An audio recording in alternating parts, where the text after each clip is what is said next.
I'm having the problems today. Hi, hello, and welcome back to the What is K-pop podcast, where in which we talk all things K-pop. Now, I did say that I was gonna try and not talk more about groups and stuff, and things to do with I'm not gonna solely focus on what I did before. Just talking plainly about groups all the time, but I haven't actually finished or got something prepared for today's episode. And I knew realistically that I was gonna have to talk about this at some stage. Just because of its association with Cat's Eye. But there's a problem, right? So today we're talking about Prelude, the final piece, which is an upcoming girl group. I can't speak. They are an upcoming global girl group project for Geffen, Hype America, and Abema. Yeah, that one. And the thing is that it has contestants in it that were on Dream Academy, were a part of the debut Dream Academy thing, and there's a contestant on it that's not very good, or at least their what's it called?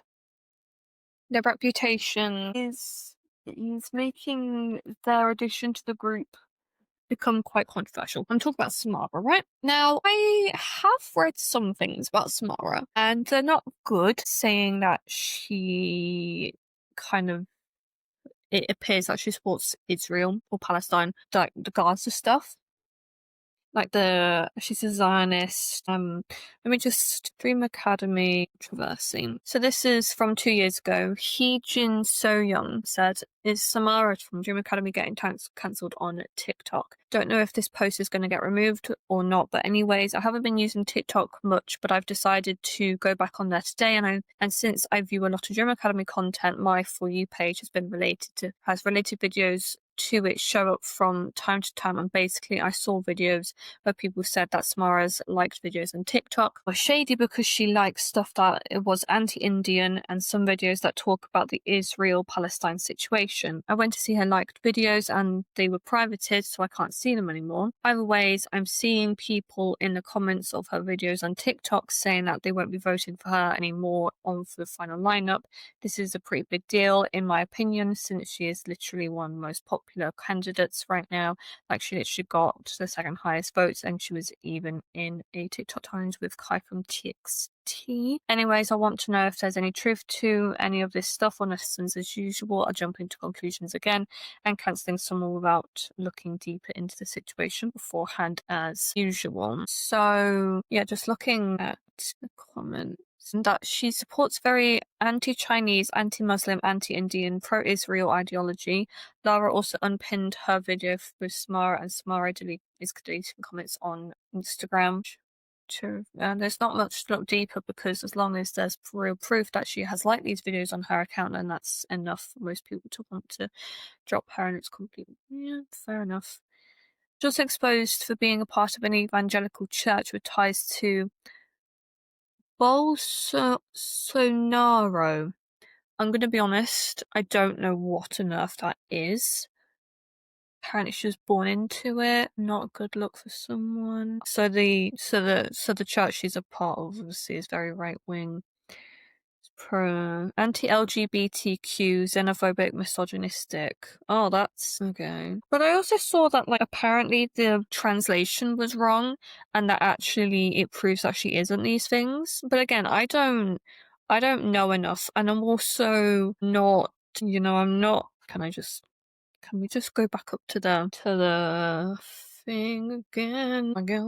Yeah, so I'm not Chinese, I'm not Muslim, I'm not Indian, and the Israel, Palestine, Gaza stuff, I don't know enough about that sort of stuff to really give an opinion. And first of all, I've chosen not to be involved in that stuff because of I can't do words today, because of the upsetting nature of it. I'm privileged in that sense, and I do kind of appreciate my own privilege. I can't speak on if Samara is a wrong person, but even before all of this stuff came out and I found out about it, because I kind of got into Dream Academy and Cat's Eye just before Cat's Eye debuted, I didn't get a good vibe from Samara to begin with. Like, I don't know kind of what has made me kind of anxious to like see her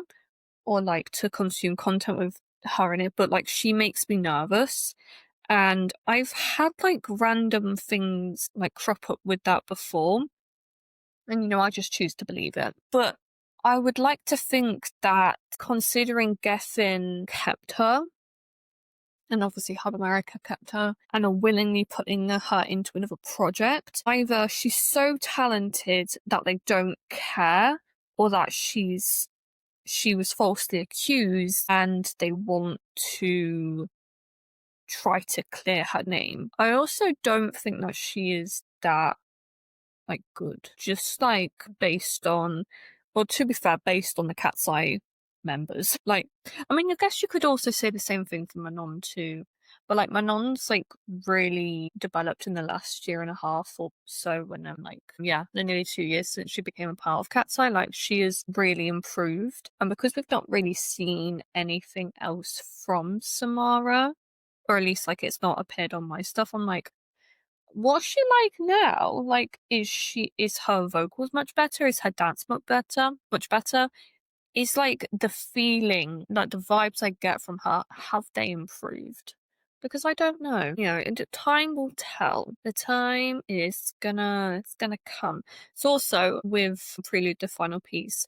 They're going back onto a survival show, and they're gonna find, I believe it's a Japanese trainee, and I think it's just gonna be like a 4-member group.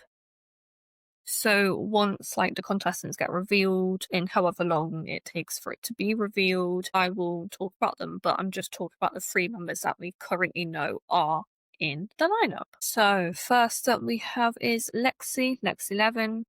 She was born on the 28th of August 2004, so she's 21 now, making her a Virgo and a monkey. And she's from Stockholm, Sweden, currently lives in Los Angeles, and she's ethnically Swedish, Chilean, German, and Russian. But she was on Dream Academy, but withdrew after the second mission, and literally, like, queen, we love her in this. I loved, in the documentary, because obviously it was like documenting all of the girls through when the project started up until like past the survival show when Cat's Eye were formed. Like Lexi just downright refusing to go to rehearsal and then just owning Mitra was just like, queen, we love her. Like, she's so sweet, and I really hope that she does well, because like, poor girl, she had to get like fucking hip surgery to like carry on in this project. Like, she had surgery. I hope this group does well, because like she needs that. But yeah, I'm surprised that she like willingly came back for this project. Like, what did Hype have to give her for this? I don't know. Yeah, she also produces music, and she can speak English and Swedish. Next up we have is Samara Sikera, born on the 11th of September 2005. So she's 19. We can have Virgo and a rooster. She was born in Brazil and placed in 7th on Dream Academy. And she was second of the members to be. Yeah, it went Emily, Samara, and Lexi. And she can speak English and Portuguese. And last we have Emily Kelvos, born on the 14th of February 2006, making her an Aquarius and a dog. And she is from Dallas, Texas, and she finished in 9th place. Let me tell you, when this got revealed on my birthday, I was like, oh my god! I was just like so excited to figure out who the next member was. And then it was Samara, and I was like, oh, they did that. Okay. And Emily was a background dancer for XG at Coachella this year, 2025.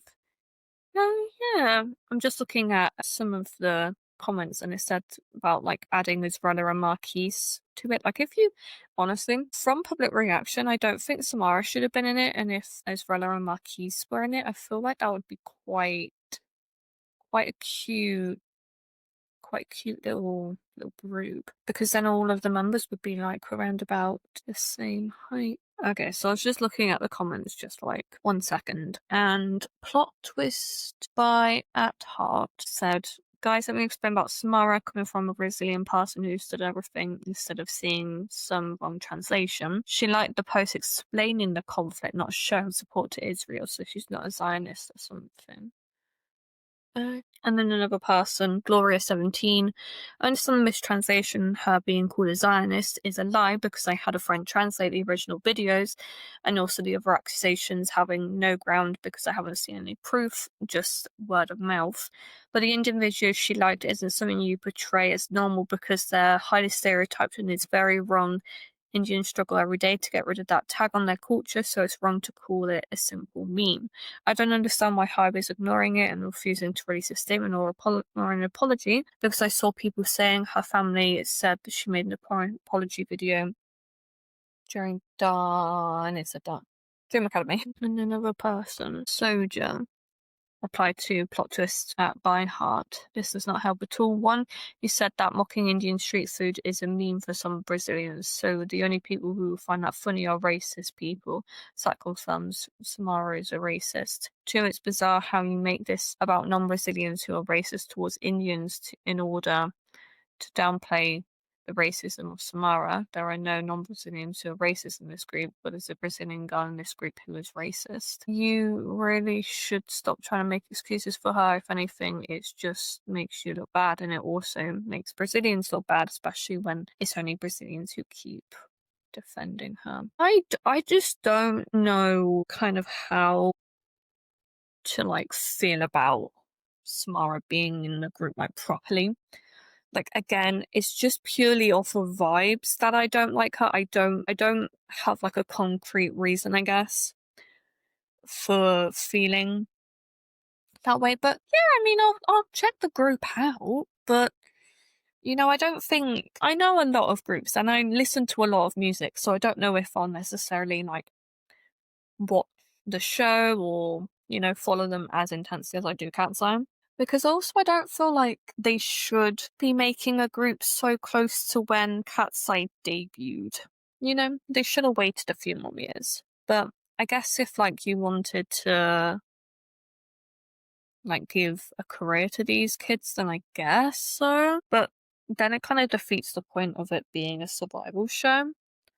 So I'm like, why are you doing this? Like, if you wanted them to debut, you could have just made a group instead of a survival show.